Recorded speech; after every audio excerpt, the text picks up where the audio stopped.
From the moment we first said hello, my sister-in-law didn't seem to like me. She would give me a hard, judgmental look from head to toe and quietly laugh to herself. It felt like she was making fun of how I looked. I think she saw me as someone she could mock to make herself feel better. So, when she asked me for help, I said no. I couldn't think of a single reason why I should help her.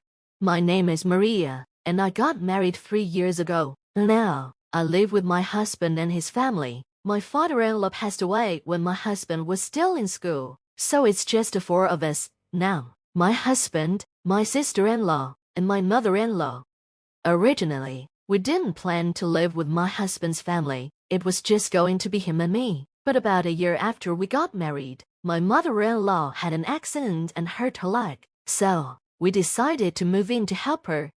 My sister-in-law, Dorothy, was already living there. My mother-in-law eventually admitted to my husband that Dorothy wasn't helpful. She didn't contribute to household expenses and spent her money going out to bars and clubs. She also ran up credit card bills, asked her mom for money, and left most of the housework to her even though my mother-in-law was injured.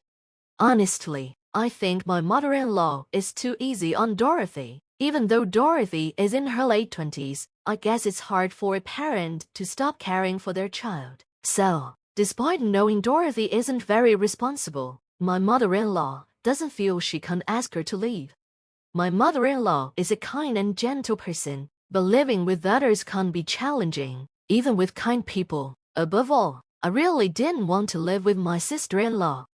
I wouldn't have lived with Dorothy, even if someone paid me to. Since the start of my marriage, I felt like she looked down on me. Dorothy reminded me of the type of person who leads a group, but would pick on or leave out one friend at a time just to feel in control. It may sound childish, but I've always thought she was the kind of person who never outgrew using others for her own benefit.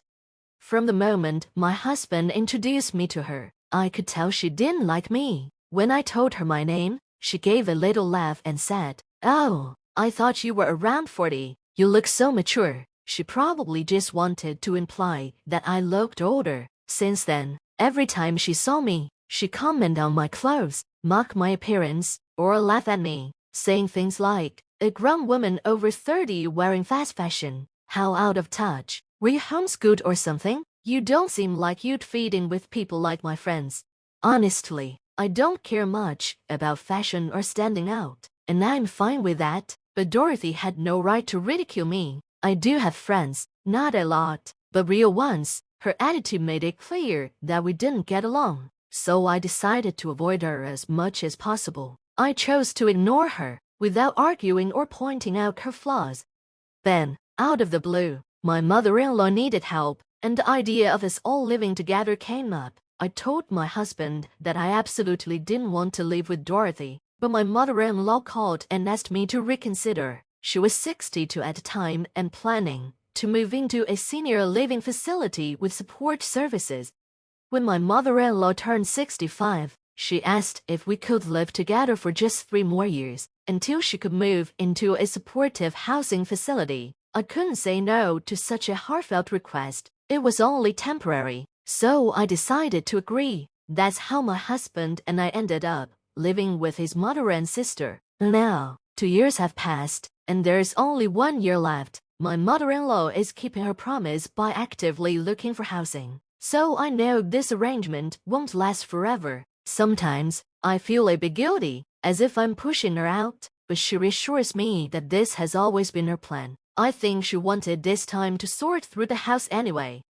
Looking back, I feel slightly guilty for not agreeing to live together right away, but honestly, the idea of living with my sister-in-law was hard to accept. Even now, it's tough to live with her. When we first moved in, she constantly complained about my cooking and criticized my cleaning. My mother-in-law and husband would tell her to stop, but she didn't seem to care. It's like she doesn't see me as her brother's wife, but more like a servant.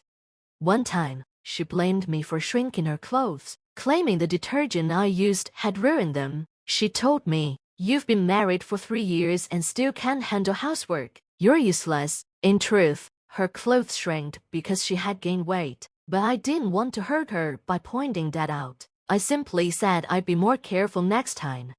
But my sister-in-law doesn't let things go. When my mother-in-law's friend visited, Dorothy laughed and joked about how terrible I was at housework. My mother-in-law defended me, but Dorothy just kept talking as if I were some useless machine, not a family member. Sometimes, I'd argue back, but mostly, I just let her words wash over me. I knew arguing with her was pointless, and I didn't want to stoop to her level. I told my mother-in-law and husband that after we stopped living with Dorothy this year, I don't want any contact with her, and they both agreed. It may sound a little harsh, but I think Dorothy will struggle once her mom moves to the senior living facility. She's used to living at home and spending her money however she wants. I doubt someone like that can suddenly manage on her own. We won't be helping her. After we stop living together, that's my little way of getting back at her. But sometimes, it feels like even fate is on her side. Dorothy announced that her boyfriend had proposed. She bragged to me, saying, "My boyfriend is tall, handsome, and kind. He has a great job at a big company. So I'm basically marrying into money. I'm glad I put effort into my looks. He wouldn't want a miserable life like someone I know, living with in-laws after marriage." She laughed while looking right at me, clearly mocking me. Dorothy then sneered and said, "I bet you thought I couldn't live on my own without my mom. Too bad for you, old lady." I felt embarrassed because that was exactly what I had thought. I congratulated her on her engagement, though I hinted, married life is tough. You know, she often criticized me for being bad at housework, but honestly, she's the one who doesn't do anything.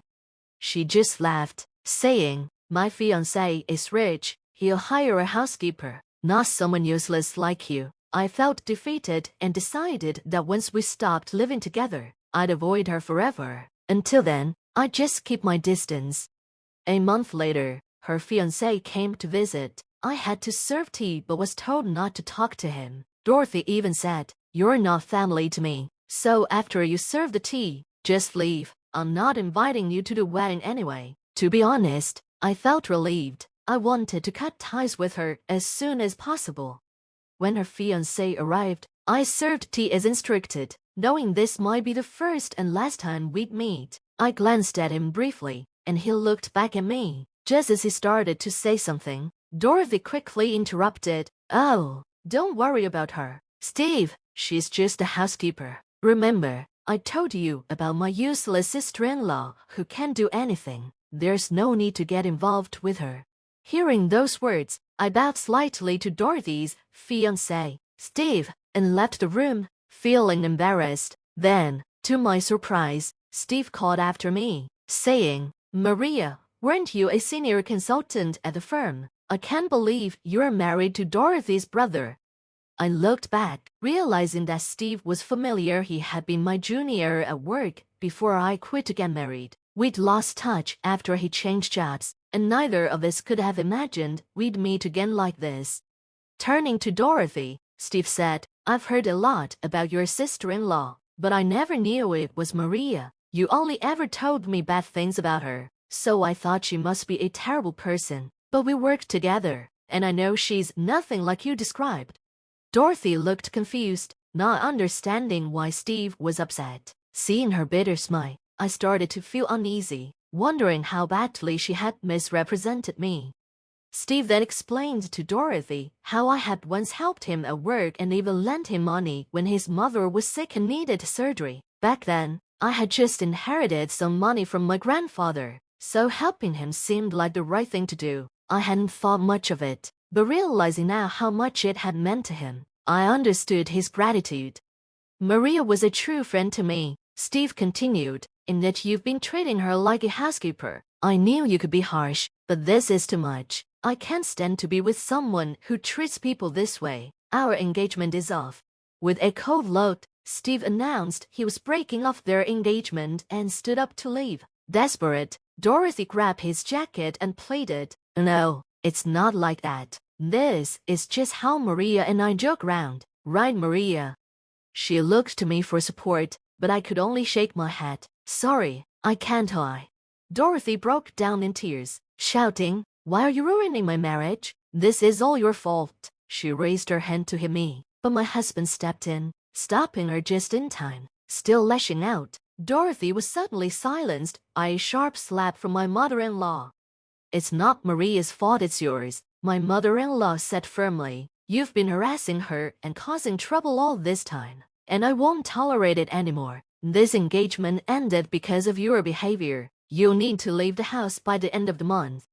In that moment, my mother-in-law finally reached her breaking point and decided to cut ties with her own daughter. "Ma'am, you're taking Maria's side too." Dorothy looked at her mother in shock, her face wet with tears. "You're not a child anymore. It's time you take responsibility for yourself," her mother said calmly. Then, with a nod to Steve, she returned to her room, leaving only Dorothy's quiet thud echoing through the house. Steve turned to me, saying he would stay in touch, and then laughed. My husband and I looked at each other and shared a silent understanding. "Maybe it's time for us to find a new place," I said. He nodded in agreement, and from that moment, we decided to move on with our lives as if Dorothy wasn't a part of them. 3 months later, my mother-in-law moved to a senior living facility, and we found a place nearby so we could visit her easily. We also started the process of selling the family home. Dorothy had stayed shut in her room ever since her engagement ended, but on the day we moved, we packed up her things and sent them to a storage unit. We left her the essentials, a key to the unit, and a severance payment of $3,000 that my mother-in-law had set aside for her. After her broken engagement, Dorothy quit her job and seemed to lose her motivation. I haven't heard from her since, and Steve doesn't stay in contact with her either. When Steve reached out to me later, he thanked me, saying, "You saved me once again. I would have regretted the marriage. You've always been my lifesaver." In a way, I felt grateful to him too, thinking he had been my lifesaver as well. As for Dorothy, despite her harsh treatment of me, I can't help but think that maybe karma came around. I've always tried to live a good life, and now I feel like my patience has finally paid off. After all I went through, I want to live in a way that lets me hold my head up high.